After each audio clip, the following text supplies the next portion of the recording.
Salam, mən Vəliyeva Lamiyə, informatika müəlliməsi. Bugün sizlərlə Dövlət İmtahan Mərkəzinin yeni nəşr test toplusundan testlərin izahına baxacağıq. Testlərimiz bugün alqoritm mövzusundan olacaq. İlk öncə qeyd edim, kanalımıza abunə olaq, rəy bölməsində fikirlərinizi yazmağı da unutmayın. Keçək testlərin izahına. Deməli, birinci testə baxaq. Alqoritmin xassələri uyğunluğu müəyyən edin. Diskretlik, müəyyənlik, nəticəlik və həmçinin alqoritmin kütləvilik xassəsi də var. Burada qeyd olunmayıb sadəcə. İndi isə uyğunlaşdırmanı aparaq xassələrin izahı. Demək, alqoritmin hər bir addımı bütün icraçılar üçün müxtəlif olmalıdır. Əslində bu fikir yanlış bir fikirdir və heç bir xassəyə aid deyil. B variantında alqoritm ayrı-ayrı sadə addımlardan ibarət olmalıdır. Ayrı-ayrı sadə addımlardan ibarət olmalıdır və həmçinin hər bir addım sonlu sayda olmalıdır. Yəni hər bir addım bitdikdən sonra yenidən digər addımı davam etmək olar.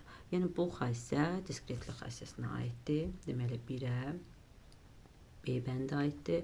İkinci, daha doğrusu C variantında alqoritmin hər bir addımı dəqiq və bir mənalı olmalıdır. Bəli, bu müəyyənlik xassəsinə aiddir. Yəni hər bir addım dəqiq, anlaşılan, hər kəs üçün aydın olan və dəqiq seçilmiş.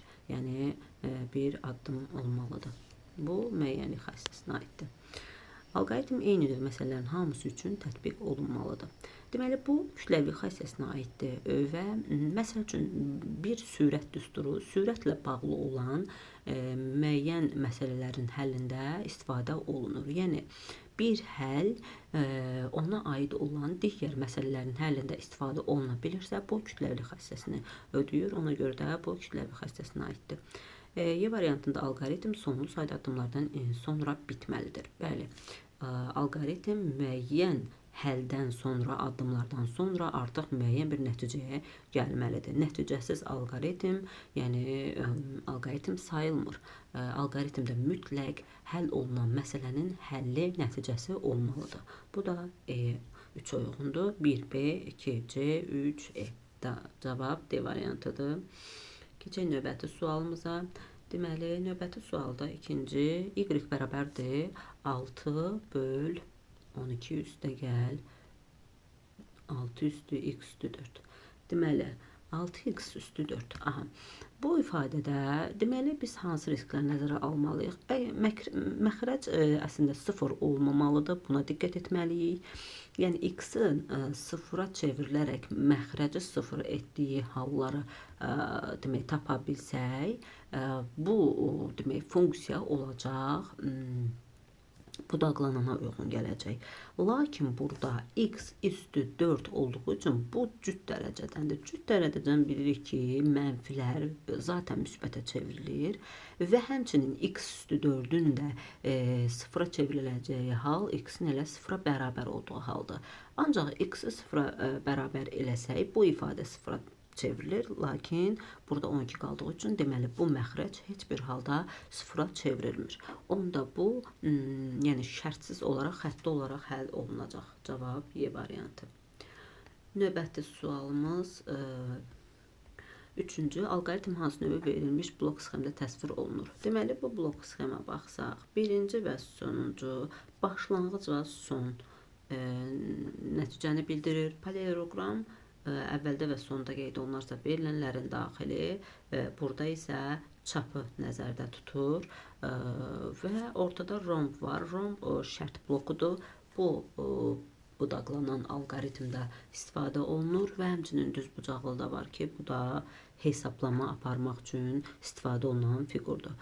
Deməli, romb olduğu üçün bu budaqlanan olacaq. Y variantı. Uyğunluğu müəyyən edin. Xətti, alqoritm, budaqlanan, dövrü. Alqoritmin bilirik ki, 3 növü var. Xətti, budaqlanan və dövrü. Xətti demişdik ki, xatırlayaq ki, şərtdən asılı olmadan ardıcıl olaraq yerinə yetirilən alqoritmdir. Budaqlanan şərtdən asılı olaraq məsələnin həllinin dəyişəcəyi bir haldır. Yəni şərtdən asılı olaraq qiymət dəyişə bilir. Dövrü alqoritm isə müəyyən şərt daxilində addımların təkrarlanması ilə yerinə yetirilən, yəni dövrü olaraq təkrarlanırsa, bu dövrü alqoritmi adlanır. Deməli, A variantında kvadrat tənliyin diskriminantla həlli alqoritmi. Diskriminantın tapılmasında bilirik ki, diskriminantda köklər var. Köklər müəyyən şərt daxilində tapıla bilir. Ya sonda olur, ya sonsuz olur, ya da bir həlli olur. Bu da şərt daxilində olur. Ona görə də bu budaqlanana aiddir. Deməli, budaqlanana aid olduğu üçün A variantı 2-yə aiddir.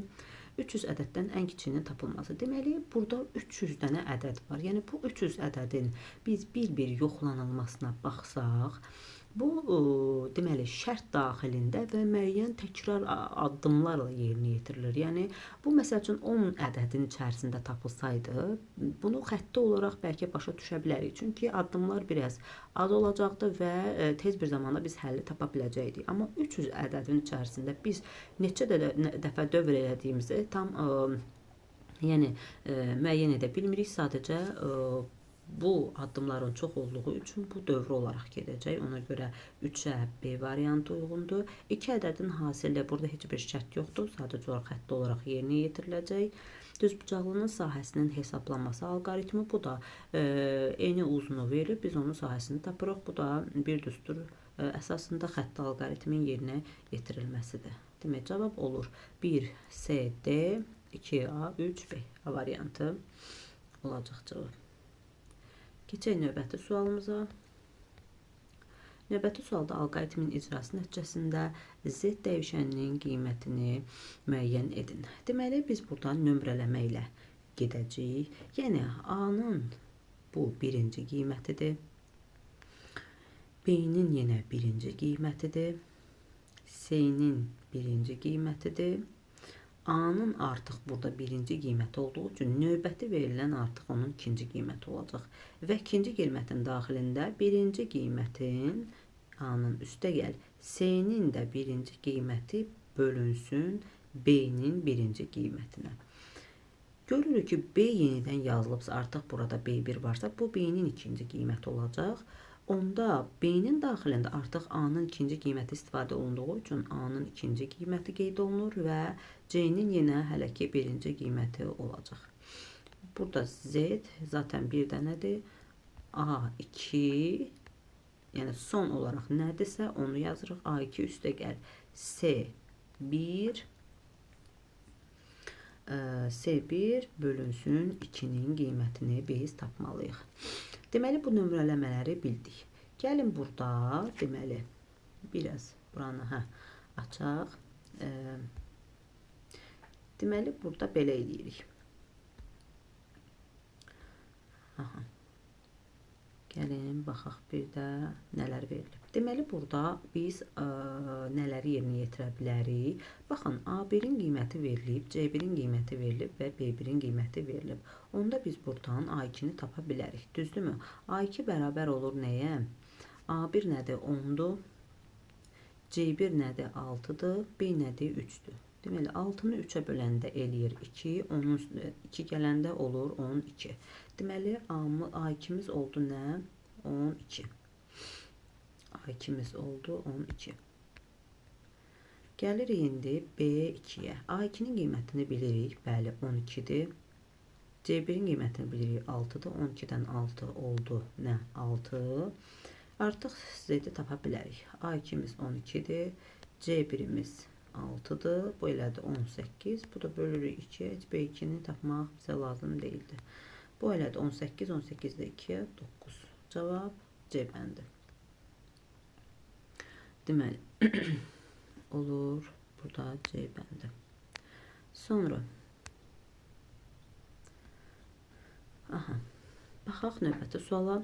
Alqoritmin icrası nəticəsində C dəyişəninin qiymətini müəyyən edin. Deməli, burada A-nı 6 verib, B-ni 8 verib və şərt verilib. Bu bir budaqlanan alqoritmdir. Deyir ki, 6 böyükdürmü 8-dən? Xeyr, yox. Deməli, bu hara gedəcək? Yox qoluna. Baxın, burada yox qoluna gedəcək. Yox qolunda nə qeyd olunub? Deməli, B bərabərdir, nə olur? 8 çıx 6. Bu oldu nə? 2. Sonra C-ni də ifadə eləyiblər. B, yəni B-nin yeni qiyməti. Baxın, buradakı B-nin yeni qiyməti üstəgəl A, demək 6 böl 2, bu da 3, C də olur 5. Və yenə deməli artıq gəlib burada C-ni tapırıq. C-nin son qiyməti oldu 5. Cavab B bəndi olur. B bəndi. Sonra növbəti suala baxaq. Növbəti sualda qeyd olunur ki, 1 böl 1 məxrəcdə 1 plus x kvadratı nədir? Alqoritmin hansı növüdür? Bayaq qeyd etdik ki, əgər x cüt dərəcədəndirsə, bu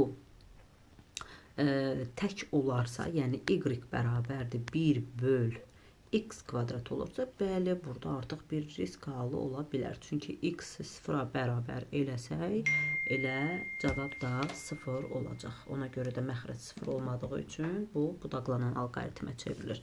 Lakin bunun qarşısında 1 üstəgəl olduğu üçün x-ə 0 da versəm, x-ə mənfi 1, müsbət 1, mənfi 2, müsbət 2 və s. Yəni müsbət mənfi bütün ədədləri versəm, bu ifadə 0-a çevrilməyəcək. Ona görə də bu xətti alqoritm adlanır. Cavab olur A variantı. Deməli, sonra alqoritmin xəsslərini müəyyən edin. Dedik ki, alqoritm xəssləri kütləvilik, müəyyənlik, diskretlik və nəticəlilik. 5 və 6. Cavab olur 2, 3, 5, 6. C bəndi. Sonra növbəti suala baxaq. 9-cu suala baxaq. Alqoritm icrası zamanı bir addımdan sonra, bir addımın sona çatmasından sonra digərinin keçilməsi xəssəsi bayaq da qeyd etdiyim kimi bu diskretlik xəssəsinə uyğundur. Diskretlik xəssəsinə. Alqoritmin 10-cu suala baxırıq. Alqoritmin hansı şəkildə təsvir üsulunda həndəsi fiqurlardan istifadə edilir? Təbii ki, bu blok sxemlərlə olur. Blok sxemlərlə. Alqoritmin hər bir addım, demək, hər bir əməliyyatın dəqiq və bir mənalı olması bu ilə bayaqki sualın demək izahında var idi. A variantı müəyyənlik xəssəsinə aiddir bu. Blok sxemlərlə təsvir zamanı aşağıdakı göstərilən fiqur hansı əməliyyatı ifadə edir? Bunu da qeyd etdiyim kimi başlanğıc və sonu müəyyən edir. A variantı. Alqoritmin 13-cü suala baxaq. Alqoritmin müəyyən addımlardan sonra axtarılan nəticə alınmalıdır. Bəli, nəticə olmalıdır. C variantı. Alqoritm xəssəsi deyil. Deməli, burada baxırıq. Xəttilik, xeyr, xəttilik onun xəssəsi deyil. Göstərilən 15-ci sual, göstərilən həndəsi fiqur, paraleloqram dedik ki, daxil etmə və ya xaric etmə, yəni çap etmə demək fiqurudur. Bu D variantı olur cavab. Növbəti 16-cı sual, alqoritmin ilkin verilənlərin müxtəlif qiymətlərində yararlı olması onun hansı xəssəsidir? Deməli, alqoritmin ilkin verilənlərin müxtəlif qiymətlərində yararlı olması onun yəni burada onu demək istəyir ki, ilkin verilənlər, yəni ilkin verilən düsturlar müxtəlif qiymətlərində yararlı olmalı. Yəni bu düsturlar vasitəsilə müəyyən məsələlərin həllində, yəni müxtəlif qiymətlərin alınmasında yararlı olur. Bu kütləvilik xəssəsinə aiddir. Cavab B variantıdır. Verilmiş həndəsi fiqurun alqoritmin təsviri zamanı ifadə etdiyi məna nədir? Deməli, bu demişik ki, əməldir, yəni hesab bu demək düzbucaqlı daxilində yerinə yetirilir. Növbəti suala baxaq. Düzbucaqlının sahəsinin hesablanması, demişik ki, düzbucaqlıda sadəcə en və uzunluq verilir və onun sahəsinin hesablanması sadə həll olduğu üçün heç bir şərt də verilmir, bu xəttdə olur. 19-cu sual, alqoritmin icrası zamanı şərtdən asılı olaraq bu və ya digər əməliyyatlar yerinə yetirilirsə, bu alqoritm təbii ki, budaqlanan olacaq. Budaqlanan alqoritm şərtdən asılı olaraq deyirsə. Kvadrat tənliyin köklərinin diskriminantla tapılması, bəli, bayaq bunu qeyd etmişdik, bu budaqlanana aiddir. Verilən həndəsi fiqur təbii ki, şərt alqoritmində istifadə olunur, şərt, daha doğrusu fiquru adlanır. Sonra 22-ci sual, alqoritmin icrası zamanı müəyyən əməliyyatlar təkrarən bir neçə dəfə yerinə yetirirsə, təkrarən dediyinə görə, təkrarən Deməli, bu olacaq nə? Dövrü. Alqoritmin kompüterdə icrası həyata keçirilir. Alqoritmin kompüterdə icrası həyata keçirilirsə, bu artıq deməli proqramlarla yerinə yetiriləcək. Demişik ki, alqoritm blok sxemlərlə, dillə, qrafik, yəni qrafiklərlə əslində elə blok sxemlərlə, yəni eyni bir məna kəsb eləyir. Dillə deyəndə biz sadəcə olaraq komandalar veririk ki, əvvəlcə A-nın B-nin qiymətini təyin et, sonra onu müəyyən bir düstur deyib onun həllini yerinə yetirib. Bu dillə olan bir sözlə daha doğrusu olan bir alqoritm növüdür. Proqramlarla artıq alqoritmin müəyyən bir quruluşunu tapmışıq və onu kompüter onu proqram şəklində yerinə yetirə bilir yalnız. Bu G variantı olacaq. 24-cü suala baxaq. 24-cü sualda deməli, yenə Y1-in birinci qiyməti 5 verir. Y2-nin qiyməti Y1 plus 1. Bu olur elə 5 üstəgəl 1, 6. Y3-ün qiyməti olacaq Y2. Yəni, bu üçüncü artıq ikincidən asılı olur. Üstəgəl 7, Y2 nə oldu? 6 üstəgəl 7. Bu da oldu 13. Y4 bərabərdir. Y3 çıxılsın 3. Bu da oldu 13 çıx 3, 10. Və yekun olaraq Y5 bərabərdir. Y4 vurulsun 4. Bu da oldu 10 vurulsun 4, 40. Deməli, bizdən nəyi soruşur? Sonuncu yəqin ki, Y-in qiymətini soruşacaq. Bu da olur 40. Sonra alqoritmin icrası sadə addımlardan ibarət olmalıdır. Söhbət təbii ki, diskretlik xassəsindən gedir. Diskretlik xassəsindədir bu sadə addımlar və sonlu addımlar. Alqoritmin xassələri verilən sıranı seçin. Xassələri demişik ki, diskretlik, müəyyənlik, kütləvilik və nəticəlilik xassəsidir. Xəttə budaqlanan dövrü isə onun deməli növüdür. Söz ilə, qrafik proqramlaşdırma dili ilə, blok sxemlə kimi deməli üsullar isə alqoritmin göstərilmə üsullarıdır, təsvir olunma üsullarıdır. Ona görə də cavab oldu B bəndi. B bəndi. 27-ci sualda alqoritmin blok sxemlə təsvirində ifadə olunan həndəsi fiqur hansıdır? Deməli, alqoritmin blok sxemlə təsvirində kürə yoxdur, kub yoxdur, trapesiya yoxdur, romb var. Bu romb təbii ki, şərti bildirən fiqurdur. 28-ci suala baxaq. Aşağıdakılardan hansı fiqur alqoritmin blok sxemlə təsvirində istifadə olunmur? Deməli, burada D variantı. D variantında belə bir fiqur alqoritmdə istifadə olunmur. Alqoritmdə 29-cu sual hər bir bitmiş hərəkət nə adlanır? Hər bir bitmiş bir hərəkət sonluluq adlanır. Bitmiş bir hərəkət əslində deməli addım adlana bilər və sonlu, yəni bitmiş hərəkət deyirsə sonlu addım. Yəni bu da C variantına aiddir. 30-cu suala baxaq. Deməli, blok sxem şəklində təsvir olunmuş alqoritm fraqmentinin icrası zamanı yeni yetmiş dövrlərin sayını müəyyən edin. Deməli, baxırıq biz bu blok sxemə. Blok sxemin böyük olması sizi qorxutmasın. Bəzən elə olur ki, sadə bir həll yolu ilə də bunu yerinə yetirə bilirik. Burada görürük ki, iç-içə bir şərt var. İç-içə şərt nədir? Yəni, bu şərtdən asılı olaraq deməli, yəni hə və yox qolları gedir. Şərt əgər ödənərsə hə də olan hissəni yerinə yetiririk, yox deyirsə bu ifadəni yerinə yetiririk. İndi baxaq blok sxemin həllinə. I-ni 1 verib, J-ni 0 verib, A-nı 5 verib. Deyir I, yəni 1 kiçikdirmi 4-dən? Bəli, yəni hə, onda A aşağıda olan ifadələr yerinə yetirir. Yəni buranı A üstəgəl 2-dir. A-mız nədir? 5-dir. 5 üstəgəl 2 oldu 7. A bərabərdir A-nın artıq burada istifadə edəcəyimiz A-nın qiyməti buradan alınan cavabı uyğunlaşdırırıq ora. Yəni 7 vur 2 bərabərdir 14. Sonra i'ni də artırır. Hər addımda i'ni artırır, olur 2. Sonra yenidən biz şərti yoxlayırıq.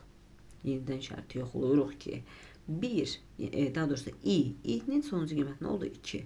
2 kiçikdirmi 4-dən? Bəli, onda yenidən a'nın sonuncu qiyməti nə idi? Bax burada 14. 14 üstə gəl 2, 16. Yenə a'nın ikinci qiymətində 16 vur 2, 32. i'ni də artırdı bir vahid, oldu 3. i oldu 3. Yenə şərtə gəlib yoxlayırıq. 3 kiçikdirmi 4-dən? Bəli. Yenə a'nın sonuncu qiymətinə baxırıq. Nə idi? 32. 32 üstə gəl 2, 34. A bərabərdir 34 vurulsun 2, 70, deməli, daha doğrusu 68. i'ni bir vahid artırıb oldu 4. Yenə şərti yoxlayaq. 4 kiçikdirmi 4-dən? Artıq xeyir qoluna keçirik. Xeyir qoluna keçsək, bir dəqiqə bu hissəni silək.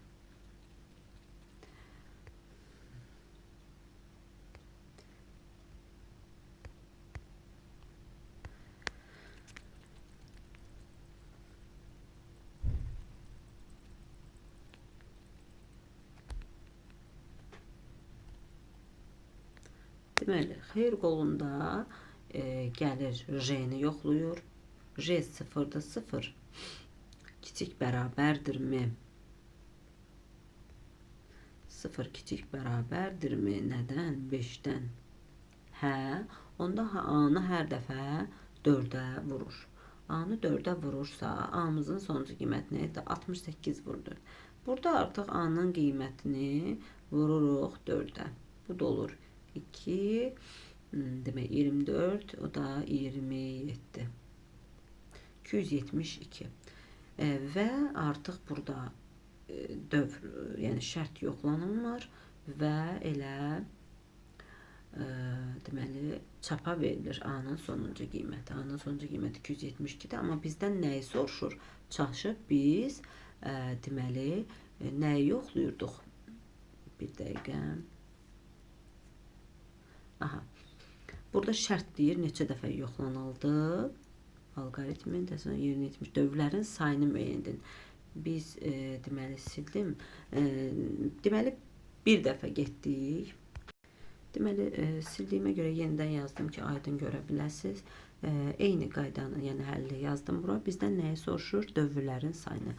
Dövrlər, baxın, bu ifadələrin yerinə yetirildiyi halda dövrlərin sayı olur. Baxın, bu dövrlərin və buradakı. Deməli, bir dəfə dövr eləyib, 2 dəfə dövr eləyib, 3 dəfə. Deməli, 4-cüdə artıq şərt ödənməyib və burada olub 4. Deməli, ümumi olaraq əksinə, buradakı dövrdən söhbət getdiyinə görə biz buranı artıq saymırıq. Bu dövr artıq sayılmır. Deməli, bu artıq yekun qiymət olduğuna görə buradakı dövr daxilinə baxın, bura düşür. Bu axı dövr olaraq gedir. Bir dəfə dövr elədi, gəldi, buranı hesabladı. 2 dəfə dövr elədi, gəldi, buranı hesabladı. 3 dəfə dövr elədi, gəldi, buranı hesabladı və sonda olaraq nəticəni yerinə yetirdi. Deməli, ümumi olaraq 3 dənə dövr yerinə yetirilib. Cavab olur C variantı. Sonra gələk 31-ci suala. Deməli, 31-ci sualda qeyd olunur ki, a'nın 0-a bərabər halında müəyyən bir n dövrü verilir və imtahan sözü hər dəfə bu şərt daxilində çap olunur və a'nı bir dəfə artırır. Deməli, n-ə məsəl üçün biz bir qiymət verək, kiçik bir qiymət verək. Məsələn, 3 verək. 3-ə 3 versək, gəlir ilk öncə birinci olaraq imtahan sözünü çap etdi. Bu birinci oldu imtahan sözünün çapı. Sonra a'nı bir dəfə artırdı. A oldu 1. Və şərti deyir yoxla. A kiçik bərabərdirmi 3-dən? Hə. Yenidən dövr eləyir. Baxın, burada yenidən dövr eləyir. Və yenə deyir yoxla. Daha doğrusu Baxın buradadır. Bax, şərt gəldi, buranı deyir. Yerinə yetir. Aha. Yenidən dövr eləyəndə yenə ikinci dəfə imtahan sözünü çap elədik. İmtahan sözünü. Və A-nı bir dəfə də artırdı. A oldu 2. A 2 oldusa, deməli yenə şərti, yenə A-nı 1 vahid artırdı. Yox, A-nı ilə 1 vahid artırdıq. Hə. Bir dəqiqə. Aha. Artırdıq və şərti yoxluq. 2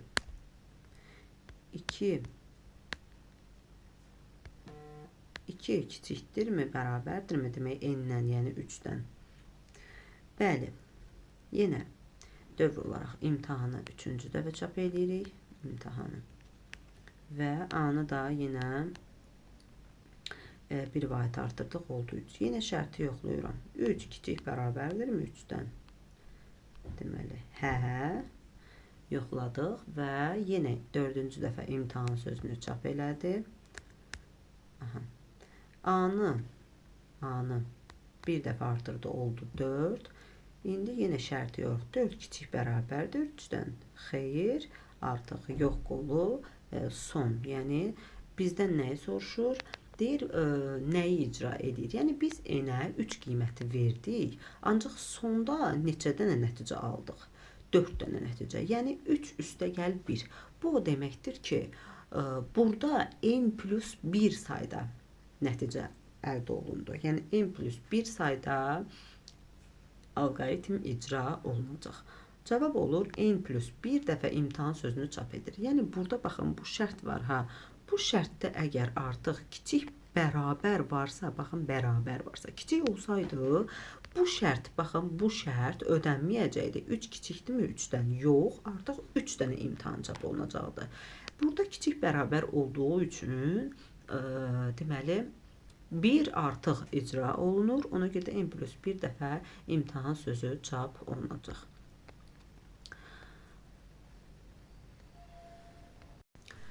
Növbəti sual, 32-ci sual. Blok sxemlə təsvir olunmuş alqoritm nəyi hesablayır? C. Natural ədəddir. Deməli, blok sxemə diqqətlə baxanda parallelogram içərisində C-nin qiyməti verilməyib, sadəcə olaraq C kimi qeyd olunub. Deməli, baxırıq ki, müəyyən bir C ədədi verilir və yoxlanılır ki, C böyükdürmü B-dən? Əgər hə deyilsə, B bərabər olur C-yə. Tutalım ki, biz bura C-yə bir 3 versək, məsələn, 3 versək, gəlib şərt yoxlanılır ki, 3 böyükdürmü? B nədir? 0-dır. Aha, olur hə. Onda B bərabər olur C-nin qiymətinə. Və aşağıda A-nı bir vahid artırır. A 0 idi, oldu 1. Və 1 kiçik bərabərdir ondan. Bəli, sonra yenidən C-yə bir qiymət verilir. C-yə məsəl üçün verilir -1. Daha doğrusu natural dediyi üçün -1 verə bilmərik. Tutalım ki, 4 verilir məsələn. Yenə gəlib yoxluyuruq ki, 4 böyükdürmü? B-nin sonuncu qiyməti nədir? 3. 3-dən hə, yenə hə qoluna getdiyinə görə B bərabər olur 4-ə. A bərabər olur 2-yə. Və yenidən yoxlanılır. 2 kiçik bərabərdirmi ondan? Hə, yenidən C-yə bir qiymət verilir. Deməli, buradan belə aydın olur ki, A bir vahid arta gedir. Və nə qədər ki, A kiçik bərabərdir ondan, yəni A-nın sonuncu qiyməti nə olur? 10 olur. Və sonda A 10 kiçikdirmi ondan? Hə, yenə C-yə bir müəyyən ixtiyari bir natural ədəd verilir və B gəlir C-nin ən böyük qiymətində burada bərabərliyə götürür. Yəni B C-nin ən böyük qiymətini seçir, özünə bərabər eləyir. A da hər dəfə bir vahid artanda artıq 10 üstəgəl 1 olur 11. 11 kiçik bərabərdirmi ondan? Yox, artıq B-nin sonuncu C-dən aldığı ən böyük qiyməti çap verir. Deməli, baxırıq ki, A variantında deyir, girişə verilən ardıcıl 11 ədədin ən böyük qiymətini çıxışa verir. Deməli, ardıcıl yox. C ixtiyari bir ədəd olur. Ona görə də ardıcıl deyil. Girişə verilən ixtiyari 10 dənə ədədin ən böyük qiymətini çıxışa verir. C variantında girişə verilən ixtiyari 11 dənə ədədin ən böyük qiyməti çıxışa verir. D-də girişə verilən ardıcıl, yenə ardıcıl dediyinə görə götürmürük. Girişə verilən ixtiyarı 9 dənə. İndi biz burada baxırıq ki, A sıfırdan başlayıb və sıfırdan başlayıb 10 deməli 10 da daxil olmaqla ədəd seçiriksə, onda burada ixtiyarı 11 dənə ədəd olur. Çünki onu da götürürsə, artıq bu deməli baxın yoxlayır bir-bir. A-nın qiyməti əvvəlcə 0 idi, düzdürmü? 0 gəldi burada 10 demək 1 oldu. 1-i yoxladı, keçdi yenə yuxarı. Ən sonda onu da alır. Onu aldığına görə artıq 11 dənə ədəd olacaq. Ona görə də burada deməli girişə verilən ixtiyari 11 dənə ədədin ən böyük qiymətini çıxışa verir. Cavab olur burada deməli C variantı. Sonra növbəti 33-cü sual. -3, 3 parçasında h bərabərdir 0,2 addımla qiymət alan x-ə əsasən y bərabərdir 3x kvadratı çıx 5x çıx 2 funksiyasının hesablanması hansı növ alqoritma aiddir? Deməli demişik ki, müəyyən parça daxilində və addımla verilirsə və hər hansı bir funksiya verilir. Funksiya da kvadratik funksiyadır. Bu da bir şərtdən asılı olan və addımları təkrarlanan bir alqoritm olduğuna görə bu deməli olacaq dövrü alqoritm. 34-cü suala baxaq. Verilmiş məsələnin həlli üçün hansı növ alqoritmdən istifadə edilməlidir? Deməli baxırıq ki, x böyükdür, x plus 15 nə zaman ki x sıfırdan böyükdür. X çıxılsın 12 nə zaman ki x kiçikdir sıfırdan. Deməli burada müəyyən bir şərt daxilində ifadələr verilib. Ona görə də cavab A variantı olacaq. Növbəti suala baxaq. Deməli, ixtiyari 100 ədəd arasında ən kiçik ədədi tapmaq üçün hansı növ alqoritmdən istifadə olunur? Deməli, demişik ki, əgər müəyyən bir az sayda, yəni 10 ədəd arasında, məsələn 3, 4, 5 kimi ədədlərin arasından ən kiçiyi və ya ən böyük tapmaq desə, bu xəttdə olacaq. Çünki deməli, orada elə çox təkrarlanma olmur. 3-4 dövrdən sonra da cavabı tapmaq olur. Amma 100 ədəd arasında artıq biz dövrü olaraq hər dəfə təkrarlayırıq. Yəni, müəyyən dövrdən, müəyyən təkrarlamadan sonra nəticəni alırıqsa, bu artıq dövr alqoritmi olacaq. Cavab olur, deməli, Y variantı. Deməli, növbəti suala baxaq. Növbəti sualda y bərabərdir 36-cı suala baxırıq. 1/x funksiyasının qiymətinin tapılması hansı alqoritm növünə aiddir? Deməli, dedik ki, bayaq qeyd elədik ki, 1/x y bərabərdir 1/x da olsa, y bərabərdir 1/x kvadratı da olsa, y bərabərdir deməli 1/x kubu da olsa, deməli bu ifadələrin sıfırdan mütləq ki, fərqli olması bir şərt olaraq verilməlidir. X fərqlidir sıfırdan, x fərqlidir sıfırdan, x fərqlidir sıfırdan. Çünki x-in əgər ki, natural ədəd ifadəsi qeyd olunmuyubsa, ixtiyari ədəd daxilində bunların sıfır da ola bilər, mənfi də ola bilər və mənfi olması bir risk yaratmır, amma sıfır olması məxrəcin sıfır ola bilməməsi şərtini bizə xatırladır ki, bu da deməli daha doğrusu budaqlanan, yəni şərt lazımdır ki, mütləq bu funksiyanın tapılmasında deməli məxrəc sıfır ola bilməz. Ona görə də budaqlanan olacaq. Sonra gəldik 37-ci suala. 37-ci sualda x dəyişəninin fərqli qiymətlərində 5 bölünsün x minus 5 ifadəsinin qiymətinin tapılması hansı alqoritm növünə aiddir? Deməli, məxrəc nədir? Məxrəc x çıxılsın 5-dir. Məxrəc nə zaman sıfıra bərabər olar? X bərabərdir 5 halında. Onda belə bir şərt qoyulur ki, x fərqlidir 5-dən. 5 olarsa artıq məxrəc sıfıra bərabər olur. Ona görə x-in 5-dən fərqli qiymətlərində bu ifadənin həlli ola bilər. Ona görə də bu budaqlanan alqoritm adlanır. Sonra alqoritm fraqmentinin icrası nəticəsində S dəyişəninin son qiymətini müəyyən edin. Deməli, burada müəyyən şərt daxilində addımlar yerinə yetirilir. Əvvəlcə S-ə deməli 0 verilib i-yə 1, s üstəgəl i olur 1, i də 2 vahid artır olur 3, 3 böyük bərabərdirmi 9-dan? Hə, onda deməli, daha doğrusu yox, onda Python sözü çap olunur. Python sözü bir dəfə çap olundu və yenidən s i qədər artdı. Oldu 1 üstə gəl 3, 4. i oldu. 3 dəfə, 2 dəfə artdı, oldu 5. Sonra 5 böyük bərabərdirmi 9-dan? Yox, yenə Python sözü çap olundu. Sonra şərt yoxlan, daha doğrusu s yenə i qədər artır olur 9. Bilin ki, yəni sonuncu qiymətləri. Bax, burada sonuncu qiymətlər toplanılır. S oldu 9, i oldu 5 üstə gəl 2, 7. Yine buradan Python sözü çap olundu. Python sözü çap olunandan sonra yox cavabına yəni getdiyimizə görə Python sözü çap olundu. Yenə s bərabərdir 9 də gəl 7, 16. i də 2 vahid artdı, oldu 9. 9 böyükdürmü, bərabərdirmi 9-dan? Hə, artıq s'in sonuncu qiyməti çapa verilir. S'in sonuncu qiyməti 9-dur.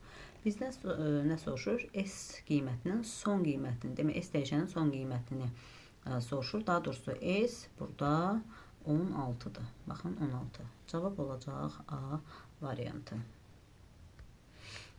Sonra alqoritm fraqmentinin icrası nəticəsində y-in qiymətini müəyyən edin. Baxırıq ki, x-ə 0 verilib, y-ə 0. 0 böyük bərabərdirmi 0-dan? Hə. Deməli, 0 kiçik bərabərdirmi 4-dən? Hə. X bərabərdir 1-ə. Yəni, x üstə gəl 1, 0 üstə gəl 1, 1 edir. Y də bərabərdir. X-in qiyməti 1-dir. 1 vurulsun, 1 bölünsün 2, o da eləyir elə 2-də 1. Y oldu 2-də 1. Yenə gəlirik şərti yoxlayırıq ki, deməli, x-imiz nədir? 1-dir. 1 böyük bərabərdirmi? 1 bölü 2 də 0,5-dir. Böyük bərabərdirmi 0,5-dən? Hə. Sonra 1 kiçik bərabərdirmi 4-dən? Hə. X bərabərdir. X-i bir vahid yenə artırırıq, olur 2. X-in son qiyməti 1 idi, oldu 2. Y də bərabərdir. X, yəni X-in sonuncu qiyməti 2-dir, vurulsun 2 böl 2.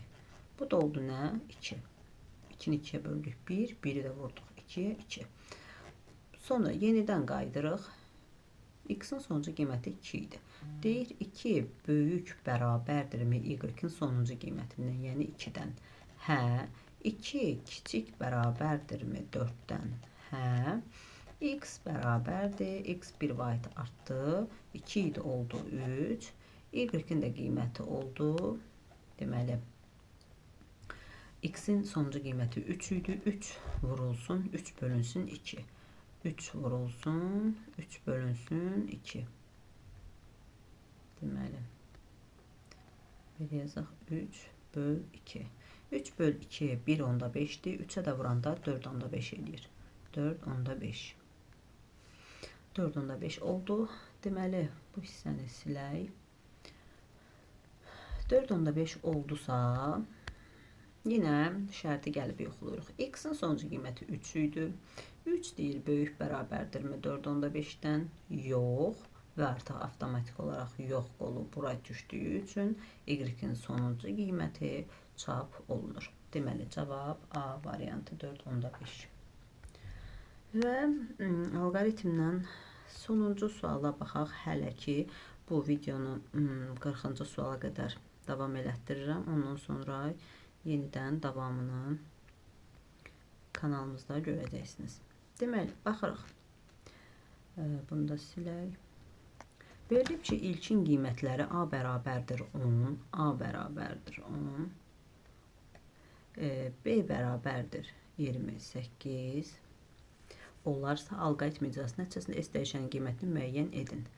Faiz işarəsi birinci ədədin ikinci ədədə bölünməsi zamanı əldə olunan qalığı tapır. Məsələn, 7% 5 bərabərdir 2. Bəli. Deməli, baxırıq ki, A-ya 10 verilib, B-yə 28 verilib, S-i 0-a bərabər eləyiblər və şərt verilir ki, deməli, A kiçik bərabərdirmi 28-dən? Hə, onda hə qolu gəlir. Hə qolu düşür bura. Deyir ki, A faiz 7 bərabərdirmi 0-a? A-mız nə idi? 10 idi. 10 faiz 7, yəni 10-un 7-yə bölünməsindən alınan qalıq 0-a bərabərdirmi? 10-u 7-yə böləndə tam hissə olur 1, qalıq hissə olur 3. Deməli, burada qalıq 0-a bərabər olmur. Ona görə yox qoluna gedirik. Yox qolunda baxırıq ki, A bərabərdir, A üstə gəl 1. A-mız 10 idi, oldu 11. Yenə gəlir, dövr edir lap başdakı şərtə. A, yəni 11 kiçik bərabərdirmi B-nin qiymətindən, yəni 28-dən? Hə.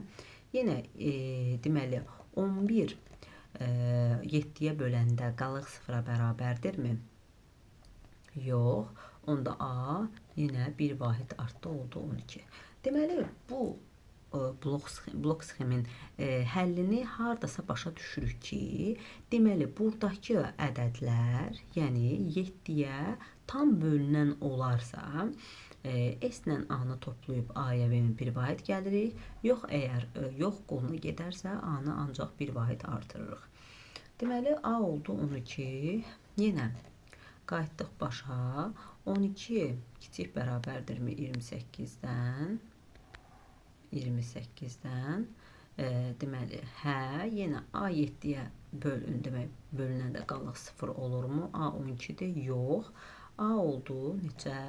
Deməli, 13. Gəlin indi bunu şifahi olaraq həll eləməyə çalışaq.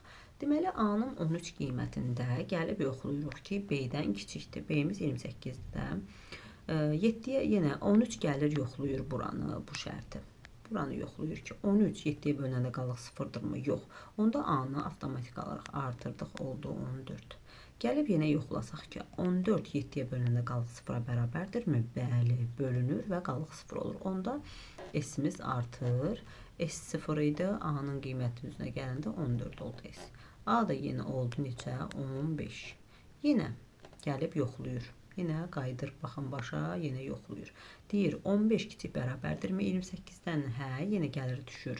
15 7-yə bölünürmü? Yox, A oldu 16. Yenə gəlir, yoxlayır, 16 kiçikdirmi 28-dən? Hə, 16 7-yə bölündə qalıq 0 olurmu? Yox, A oldu 17. Yenə gəlir, yoxlayır şərti, 18 olur, yenə bölünmür. A olur 19, yenə bölünmür. B, demək, A olur 20, yenə bölünmür. Və sonda, deməli, sonda gəlib A 21 olanda, A bərabərdir 21 olanda, S-imiz nə idi? S-imiz 14 idi son qiyməti. Aha. Deməli, 21 isə, 21 də yenə 7-yə bölündə qalıq 0 eləyir, hə qoluna keçir. Yəni, S-imiz olur nə? 14 üstə gəl 21, oldu 35. A yenə artdı, oldu A 22 və 22, deməli, 28-dən kiçikdir. Hə, amma bu şərti ödəmir, A olur 23. Deməli, 23 də bölünməyəcək, gələcək A olacaq 24, 24 bölünməyəcək, A olacaq 25, sonra gəlir A olur 26, yenə bölünmür, gəlir A olur 27, sonra yenə bölünmür, A olur artıq 28, baxın, burada artıq 28 oldu. Deməli, burada gəldi 28 oldu. Qayıtdı yuxarı, şərti yoxladı ki, 28 kiçik bərabərdir 28-dən. Hə qoluna düşdü. 28 7-yə bölündü. Bəli, qalıq 0 oldu. Onda nə olur? Deməli, S-i yenə artırıq. S-in sonuncu qiyməti 35 idi. 35-in üstünə də A-nın sonuncu qiyməti 28. Gəlin buradan yazaq. S-in sonuncu qiyməti oldu 35 üstə gəl 28. Bu da oldu cavab 3, 5, 6, 63. Cavab oldu 63 və artıq A bir vahid artdı, oldu 29. 29 kiçik bərabərdir 28-dən yox, artıq yox qoluna keçib. Deməli, S-i çap edir. S-in sonuncu qiyməti də olur 63. Cavab olur B variantı. Deməli, alqoritmdən testlərimizin hələ ki bu videosu 40-a qədər oldu. Növbəti dərsimizdə inşallah deməli 40-dan sonraki sualların izahına baxacağıq. Bununla bərabər qeyd edeyim ki, yenidən kanalımıza abunə olaq. Dəstəyinizi əsirgəməyin. Kommentlərdə də fikirlərinizi, dərslərlə bağlı hansısa bir sualınız varsa qeyd edə bilərsiniz. Sağ olun.